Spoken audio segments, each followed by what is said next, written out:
Hi, this is Renee with Science Loves Art and 4th Street Studios. Your kit, if you order it through 4th Street Studios or Science Loves Art, let's just open it up. You've got your instructions that are written instructions, and they talk about why does this technique work? Why does the paint sit on top of the water? And we'll talk about that in a little bit, but it talks a little bit about troubleshooting and different techniques you can use. Has some information about how to find us on social media. You've got enough Japanese paper to make 16 pieces of artwork. And we've cut them to the same size as our tray. You can cut your pieces any size that you want. You could even use a bigger or smaller paper, and then 4 blank cards so you can make your own cards, similar to what we've done here. So in your kit, you also have a link on how to find this video and other fun videos. You'll receive 5 colors plus black. Doesn't look like much, but this is a lot. You're probably gonna even want to, you'll probably have more paint left over, which you can experiment with different types of paper after that. You have a palette. Our little color wheel we designed that shows you how you can mix different colors yourself to make your own colors. You need 2 paintbrushes. This is important because you'll select 2 colors, and each one will have its own brush. All right, now let's get started. I've got about a 1/2 inch of water in here. It doesn't really matter. Your paint is going to sit on top of the water. And there's a few pointers to that. You want to use just a little bit of paint on your brush, and you want to barely touch the top of the water.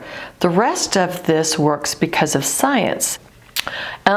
We recommend that you pick 2 colors. You could use as many as you want, and once you become more experienced, but you're only going to have 2 brushes, so you don't want to get your paint colors all mixed up, unless you want that. So right now my water is pretty still. I'm going to use this brush for red and this brush for yellow. And the traditional Suminagashi, which is the one I love because it's very simple, you just start in the middle and barely touch the top. The colors are going to expand, and I just saw it. You may not be able to see it because right now you have very little color of paint on the surface of the water. As you put more and more paint, you're going to see more and more color show up. Now I'm looking and I'm seeing color. I'm actually going to grab black. We don't have purple in our kit, so what I'm going to do is go ahead and we're going to make our own purple here. May as well. That'll be kind of fun. All right.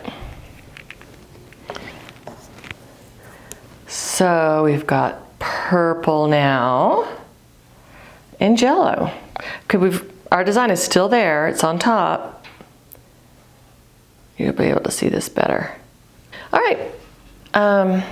Let's continue painting. You don't need to rush it, just take your time.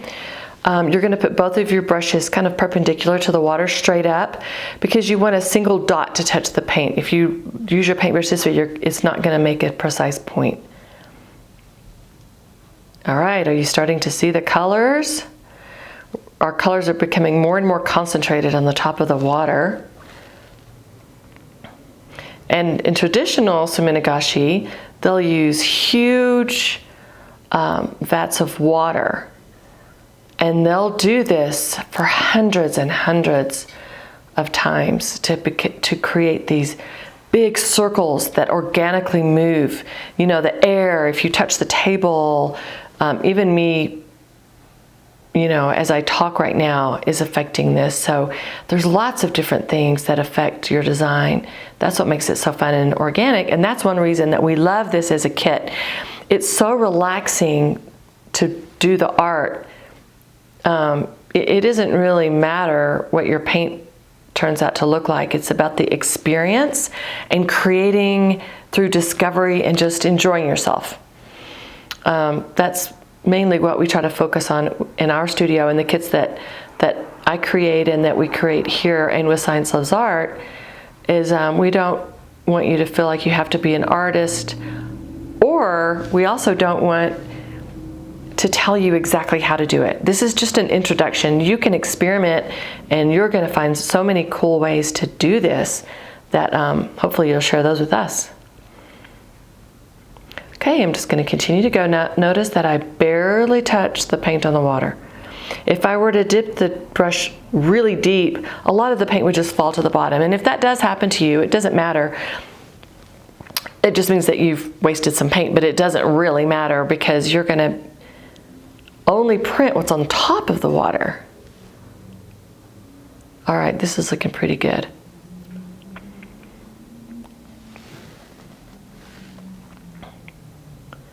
Now I am I love the simple designs of the circles. It's just so relaxing. I could do this for hours. So let me just show you. We'll print one of these. But if I were to just let this sit for an hour or two, it would just keep changing and changing and changing, which is what makes it so fun. My paper is just a little bit wide. I want it to fall easily. While my design is changing, I'm going to tear this. And you can cut your paper, but if you have a ruler, you can just tear your paper. It's just as easy, and it creates kind of a fun organic edge. All right, this will fit better. Got my smooth side down. Play around with both. Actually, what I might do is just add a little bit more. I could add a circle over here. I could add a circle over here. All right. Now, whatever I see on the water is what's going to print. So, if you want to keep playing around with your design, you can. You can just watch it for a while. You can blow it. You can fan it. Everything changes it. Movement changes it. Okay, here we go. I'm going to bow it a little bit. Count to 3. 1, 2, 3. Don't want it to sit in there too long because the paper will get very wet and can get softer. You can dip it. If you see a lot of paint running, just kind of dip it a little bit. Now you're ready. Isn't that awesome? It printed exactly how I had it. All the paint is removed and printed on my paper. All right, have a place nearby where you can dry your work. I have a spot over here.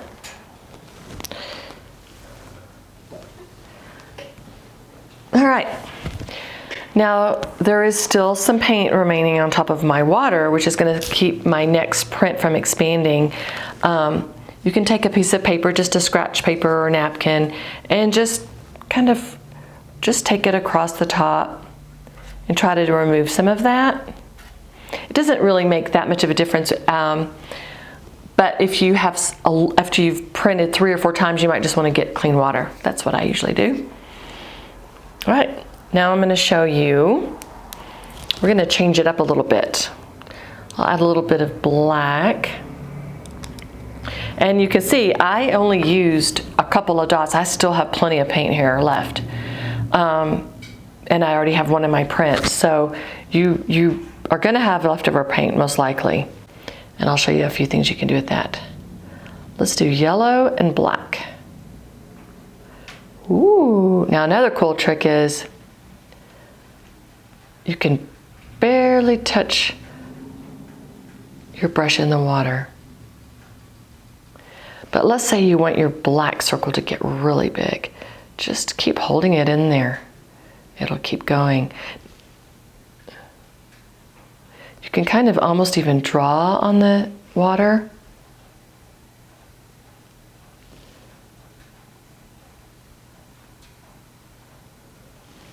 All right.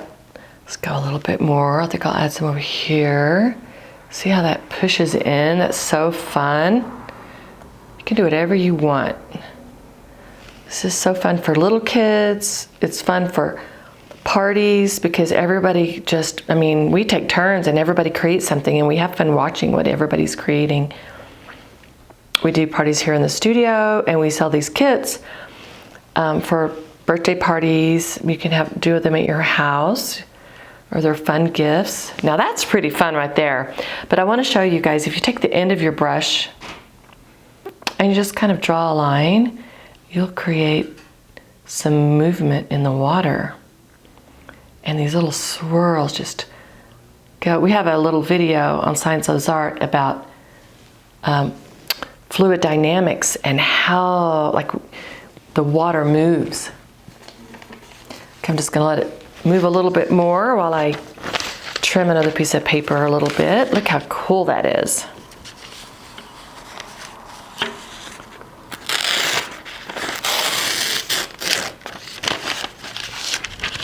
Just remember, you don't have to make it perfect. This is handmade stuff. This is beautiful, organic, handmade paper that you could use to make a little journal or card for your friends. Okay, the smooth side's down. 1, 2, 3. You just don't want water bubbles to get trapped. Okay. Now the black tends to run a little bit. Do you see that? So just kind of tap it in the water, or you can run it under the sink. Just don't want it to get too wet for long periods of time because it's going to start breaking down. The paper isn't that strong. But look how beautiful that is. And when it dries, it's even more beautiful. But what I did was I took water and put 1 drop of soap. Any soap works. All right, here we go. My water's moving just a little bit, but that's okay. It's gonna change. All right, now, instead of yellow, I'm not gonna tap my brush into the yellow anymore with this brush because now I'm going to put it in the soap and I don't want to go back and forth. So, all right, we've got our blackish blue over here, purple, and we've got soap, a little bit of soap. Do you see that? It pushes the paint out. I could keep holding that in there and it'll just keep making the circle bigger, bigger. So you only need to dip your brush when you see it's not doing much. Barely. Another fun little thing you could do is just kind of use your finger like this and tap it. You'll make dots all over your design. That's kind of fun. Okay, this is kind of a cool design right there. I kind of like it just the way it is. So I'm going to print that. All right.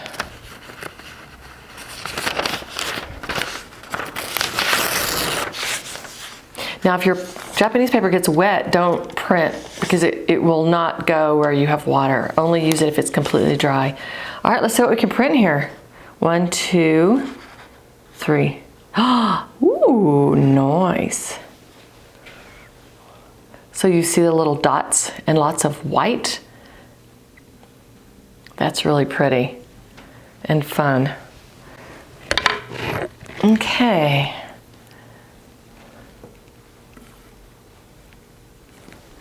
All right. Wash my brush off a little bit and let's do one more.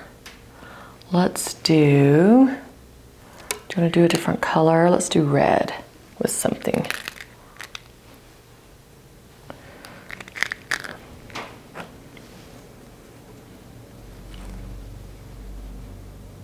Okay, we've got, I see blue residue on here and yellow from the last print. So my red won't expand all the way to the end, but that's okay. I just think it's fun not to have everything so planned out all the time. Artwork should be relaxing and a little bit just intuitive and expressive, and everyone should be different and be okay with that. There we go. Now I'm going to add a lot of paint. I'm just going to keep going with this for a while. Sometimes I tend to like just the simple designs, but I want to show you that when you keep going for a while and just let yourself fill it up tight with lots of colors, your colors will be bolder when you print. And what I find is when I print a design, I love it, but then I end up cutting it into smaller pieces and using it on many different cards, or I make little journals, which if you're interested in learning how to make your own books or journals, we also have a little kit for that. We're all about kits and DIY stuff and simple materials and not expensive. Okay, that looks really cool. I like that one. All right, so I've got my smooth side. I'm not gonna get the whole thing printed. Here's a few little remnants. I think I might use those. Okay, I got my smooth side down. 1, 2, 3. Nice. Beautiful. That turned out really fun.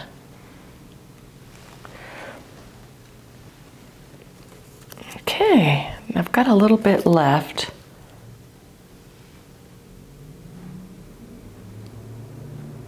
It's hard to stop. Okay, this little piece got wet, so I'll show you it's not going to print. See where that negative space isn't going to print. So if you did want to design, you could paint it with just water and it would print everywhere but that spot. So that could be a fun project. All right. So you can keep printing. You may not even be able to see the paint. It'll only print the design once, and once your paper's wet, you can just kind of rinse it because it won't affect your design. Really cool.